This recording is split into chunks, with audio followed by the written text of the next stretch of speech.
la mesure où c'est une procédure d'impeachment qui est également politique. C'est toujours la question des procédures d'impeachment aux États-Unis contre également à l'époque Richard Nixon. C'est vrai qu'il avait commis une offense avec ses écoutes secrètes à l'époque, mais il y avait tout un engagement de la gauche des partis démocrates contre lui, et c'est également dans le contexte de la guerre du Vietnam. Donc c'est toujours politisé les procédures d'impeachment, avec finalement une division droite-gauche entre démocrates et républicains. Donc quand vous avez une division droite-gauche sur ce genre de questions légales, c'est sûr que c'est politisé.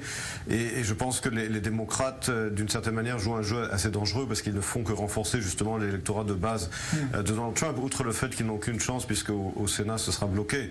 Mais je pense qu'ils jouent un jeu très dangereux puisque au bout du compte, je pense qu'ils renforcent au contraire l'électorat de base de Donald Trump. Oui, parce qu'on voit que dans les meetings électoraux que tient déjà Donald Trump pour la campagne présidentielle, il y a des milliers et des milliers de personnes. C'est des stades entiers que remplit le président américain quand il se déplace. Mais oui, cela ne fait que rajouter de l'eau à son moulin en disant regardez, nous sommes les victimes d'une chasse aux sorcières, ils n'arrivent pas à avoir un candidat, donc ils essaient de me faire tomber par des procédures légales. Politiquement, ça ne fait que rajouter de l'eau à son moulin et les chances d'aboutir sont quasiment nulles, puisqu'encore une fois, c'est vrai qu'il y a une majorité démocrate à la Chambre, mais il n'y a pas de majorité démocrate au Sénat. Ouais.